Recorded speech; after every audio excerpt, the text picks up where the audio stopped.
Nah, halo teman-teman semua. Jadi hari ini Albert mau review unit Wildtrak. Ya, apa aja sih perbedaan dengan yang NIK 2025 dan 2024? Teman-teman bisa ngeliat sendiri kok dari tampak depan, seperti lampu C-clamp dan grillnya pun itu masih sama teman-teman. Cuma nanti ada perbedaan di bagian eksteriornya, itu bagian sampingnya nanti akan kelihatan perbedaannya. Cuman kita bisa lihat dulu di sini seperti fiturnya. Contoh masih ada kamera depan yang menandakan mobil ini sudah kamera 360. Nanti di spionnya pun juga sudah ada. Dan untuk lampunya teman-teman masih ciri khas ya. Nggak berbeda jauh dengan NIK 2024. Untuk NIK 2025 ini dia masih tetap ciri khasnya C-clamp dan juga lampu utamanya LED projector. Dan juga bawahnya juga masih ada fog lamp, dan ini sudah full LED. Bahkan sennya di sebelah sini dia sudah LED juga teman-teman. Nah, untuk Wildtrak ini beda banget dengan Everest Titanium biasanya di depannya. Cuman kan teman-teman biasa melihatnya itu kalau yang Wildtrak dan Titanium kan depannya hampir sama. Cuman perbedaannya di bagian bodi sini ya teman-teman. Dia mau varian warna apapun, mau dia warna bodi berdasarkan hitam atau putih, ininya pasti grey teman-teman. Ininya pasti grey. Dan kalau ini memang sama kayak Titanium, cuman yang ini teman-teman perbedaannya. Ini pasti warnanya rada grey. Lebih tepatnya grey lah. Greynya pasti gelap. Nah, kita pindah ke bagian sampingnya dulu nih teman-teman. Kalau teman-teman udah nonton video aku yang NIK 2024, itu nggak beda jauh kok untuk tampilannya. Tampak samping sama semua, over fendernya masih yang modelannya menyatu dengan body. Tapi kalau teman-teman mau upgrade yang modelnya cembung seperti Raptor, itu bisa banget di sini sekalian juga. Dan untuk ventilasi udara juga masih ada di sebelah sini teman-teman, tidak ada pengurangan.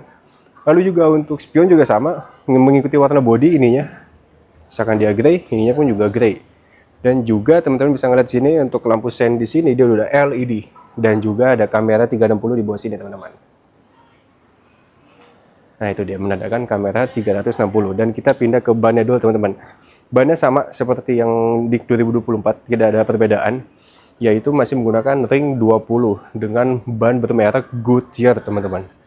Dan membahas panjangnya ini berapa sih mobil ini. Untuk panjangnya sendiri teman-teman, panjang mobil double cabin ini beda dengan SUV kami. Kalau yang di double cabin ini sama seperti Raptor, semua double cabin Ford 5,3 panjangnya. Dan untuk tingginya sendiri dia hampir 2 meter, 1,9. Dan untuk bagian bawahnya, ground clearance ya teman-teman, itu di 22 cm. 22 cm lebih dikit. Itu ground clearance. Dan untuk jarak wheelbase ban ke ban itu hampir 3 meter, 2,9 sekian. Nah, kita beralih lagi ke bagian samping lagi, masih bagian samping. Untuk atas masih nggak ada pengurangan untuk bawaan dari Wildtrak. Masih ada roof railnya juga di atas ini, tidak ada pengurangan. Jadi kalau teman-teman mau nambah lagi aksesoris buat naruh bak atau apapun di atas, itu masih bisa lagi. Atau roof rack lah biasanya. Ini kan udah roof rail, biasanya dikasih lagi namanya roof rack. Itu masih bisa, selalu udah ada dudukannya. Nah, untuk di belakang pun juga masih sama, masih ada roll bar ya bawaannya. Kalau di Raptor kan nggak ada. Kalau di Wildtrak itu udah ada, semua Wildtrak mau tahun 2024, tahun 2025 itu sudah ada. Nih teman-teman, ini masih bawaannya masih ada. Untuk baknya sendiri teman-teman bisa lihat, ini gede banget, luas. Dan untuk panjangnya dia dari baknya ini, dari sini ya batasnya teman-teman. Kita ngitung panjangnya. Itu di 1,5 meter. Panjang dan lebarnya sama, 1,5. Dan di sini ada pengurangan teman-teman yang aku bilang tadi. Kalau yang tahun 2024, di sebelah sini tuh ada soket 12 volt. Nah, sekarang sudah tidak ada. Sekarang untungnya masih disediakan yang soket untuk colokan rumah. Yang kapasitasnya itu 400 watt, teman-teman. Pengurangannya di situ aja, di soket 12 volt. Cuman kayak colokan rumah itu masih ada di Wildtrak. Tidak ada pengurangan. Oh ya, dan juga masih ada juga di sebelah sini, teman-teman. Masih ada injekan kaki. Nah, ini fungsinya apa sih? Bukan sekedar injakan. Jadi kalau teman-teman mau naik biar nggak ribet, ini aku kasih contoh ya. Sambil megang ini, naik kaki satu, terus satu lagi ke sini teman-teman. Nah, ini untuk cara naik ke Ranger Wildtrak teman-teman. Dan turunnya pun juga sama mudah. Kayak gini teman-teman semua. Kaki satu di sini. Nah, seperti itu cara turunnya. Jadi lebih efisien. Dan untuk belakang looksnya sama seperti 2024, tidak ada perbedaan teman-teman semua. Terus juga kita pindah ke bagian samping belakang. Aku jelasin sedikit sini untuk kapasitas tangkinya, dia itu di semua varian mobil kami di Ford itu di 80 liter. Dan untuk cara ngebukanya tuh gampang banget, teman-teman tinggal di tap aja dari dalam tuh bisa. Nah, ini kenapa nggak bisa kebuka? Karena mobil ini kekunci, jadi nggak bisa. Tapi kalau mobil ini kebuka, mobil posisi udah mati, itu sudah di unlock seperti ini. Nanti tukang bensinnya tinggal pencet aja buka, terus lalu buka sendiri. Nah, ini untuk di sini bisa kelihatan ya, untuk keterangan yang dipakai nanti. Disarankan sih kalau Albert untuk bagusnya untuk mobil ini, apalagi mobil ini kan udah bermesin Euro 4, jadi pakainya Pertamina Dex teman-teman. Nah, aku mau nunjukin sedikit bagiannya dari sebelah sini aja deh, karena pencahayaannya lebih bagus yang di sebelah sini teman-teman. Kalau teman-teman perhatiin di bagian footstepnya ini, kalau Wildtrak yang 2024, dia tuh ada warna silver di bagian sini, sama seperti titanium. Bisa kasih contoh yang titanium dia. Nah, dia ada warna silver, itu yang naik 2024. Nah, tapi kalau yang 2025 dia udah full black teman-teman. Teman-teman bisa ngeliat sendiri, udah full black. Dan juga aku belum jelasin yang bagian baknya tadi. Kalau untuk bobotnya dia bisa nampung berapa sih?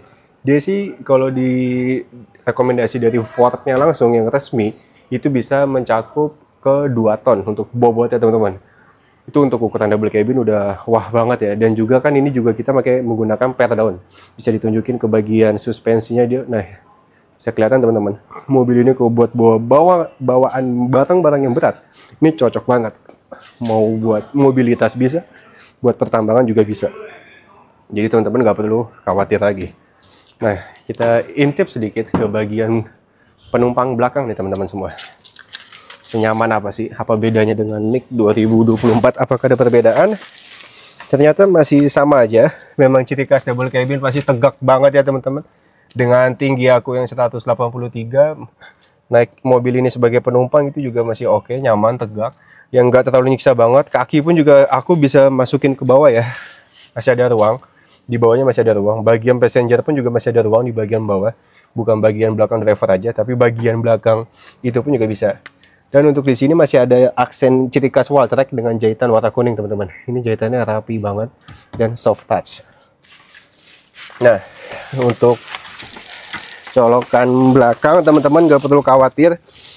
Yang bagian belakang itu tidak akan dianaktirikan karena mobil ini masih kenyamanan belakang masih diutamakan. Seperti teman-teman mau ngecas, di sini ada colokan Type C dan Type A USB yang besar ya. Terus juga ini yang colokan 400 wattnya yang aku bilang tadi, atau 230 volt colokan rumah di sebelah tengah ini kita masih ada. Dan untuk AC pengaturan hanya di sini ya teman-teman. Jadi nggak akan kepanasan, tetap ke bagian belakang. Nah, untuk bahan kulit sendiri, bangku sudah kulit, tidak ada perbedaan. Masih ada jahitannya juga di sini. Ciri khasnya Wildtrak. Itu warnanya rada kuning-kuning gitu. Terus kalau teman-teman nanyain toolkitnya itu di mana? Nih teman-teman, gue tunjukin toolkitnya untuk Wildtrak.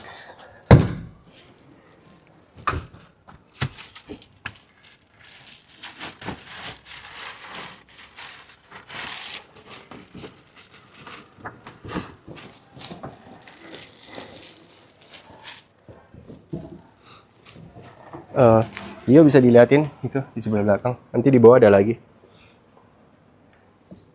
Nah, di sebelah sini teman-teman, ini toolkitnya untuk dongkrak bannya. Ada toolkitnya lagi teman-teman. Kunci-kunci di ban itu ada, sebentar. Itu ada di bawah sini.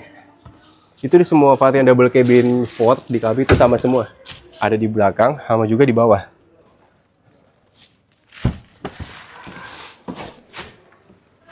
Nah, itu bisa dikasih lihat ya untuk toolkitnya.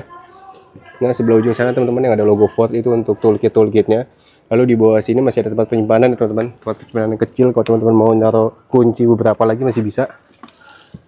Seperti itu, tinggal ditarik aja. Yang mau di atas pun juga sama ditarik, bagian bawah juga ditarik.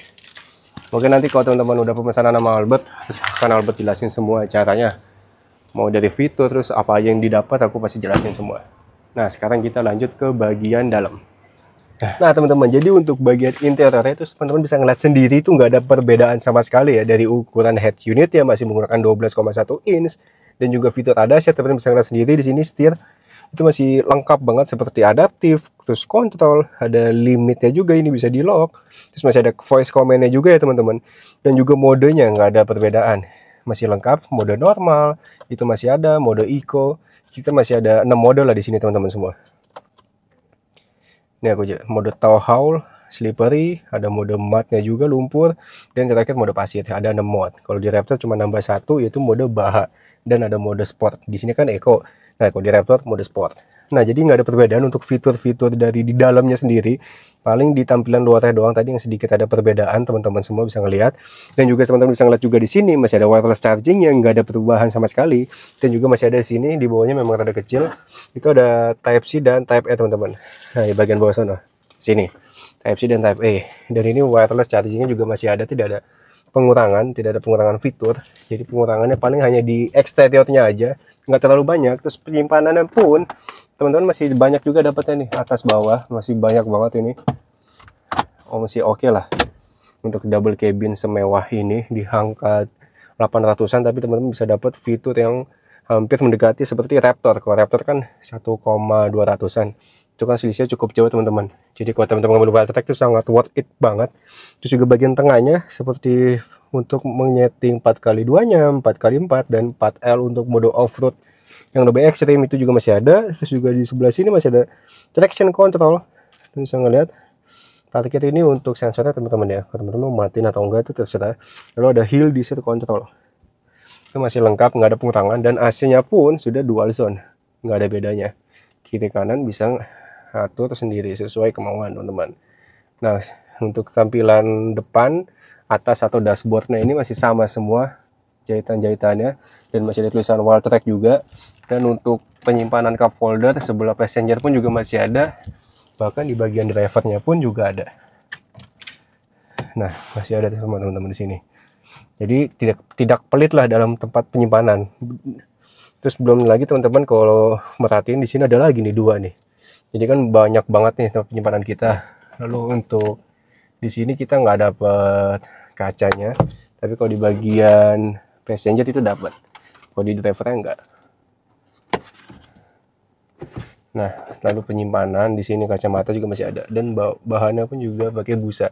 Jadi teman-teman nggak perlu khawatir itu akan lecet. Nah, untuk setirnya pun juga sama ya, teman-teman, udah tilt dan teleskopik, tidak ada perbedaan, masih sama. Jadi teman-teman nggak perlu khawatir, fiturnya tuh nggak terlalu jauh banget, karena kalau terlalu jauh banget pun kalau pengurangannya itu pasti teman-teman pasti bakal banyak yang kecewa ya. Cuman ini kita nggak kok, cuma di bagian eksterior doang, dan itu juga dikit banget. Dan juga teman-teman ini mesinnya masih sama persis kayak tahun 2024. Lalu untuk buka kap mesinnya masih sama ya, di sebelah ujung kita, teman-teman, di situ di bagian passenger ada gambar mobil situ, teman-teman bisa ngeliat sendiri. Nah, di sebelah situ, teman-teman, masih sama seperti yang NIQ 2024. Jadi nggak terlalu banyak lah perbedaannya. Karena kalau kita pun juga ada alasan kenapa dari Ford-nya langsung di sana menurunkan speknya dengan yang 2024 itu, karena juga mempengaruhi harga. Karena kalau speknya masih disamain, harganya pun juga kan unit kita CBU, harganya itu akan meroket naik juga, teman-teman. Nah, ini kita menstabilkan biar harganya nggak terlalu naik banget nih untuk pasaran di Asia. Nah, jadi kalau teman-teman butuh unit cepat, apalagi unit ini nggak terlalu banyak nih, unit Ranger Valtrex itu masih bisa banget, teman-teman. Mau warna yang grey ini masih ada unitnya di dealer. Kalau teman-teman mau lihat sekarang atau di bulan ini atau di bulan depan itu masih bisa nih, mumpung ada unit ya. Pokoknya kalau teman-teman mau lihat unit, yang penting selama ada unitnya itu masih bisa. Karena unit kita pun juga cepat keluar. Kan Albert juga tiap hari update unit. Teman-teman bisa ngeliat sendiri kan, unit kita masuk keluar itu cepat banget. Masuknya pun kalau nggak satu paling 2 unit. Nah, makanya kalau saya saran dari Albert di bulan ini atau minggu ini nih secepatnya, sebelum unit ini sudah keluar dari dealer. Karena kalau inden itu bisa 1-2 bulan, teman-teman, cukup lama untuk nunggu unitnya. Jadi untuk info lebih lanjut, teman-teman bisa WA ke dalam kolom deskripsi, itu teman-teman bisa ngeliat ada nomor WA Albert. Teman-teman mau WA atau mau call pun juga bisa banget. Ditunggu semua kehadirannya, teman-teman. Dan kita juga spesial banyak program khusus lah, teman-teman. Kalau teman-teman ngambil yang double cabin, SUV pun juga banyak.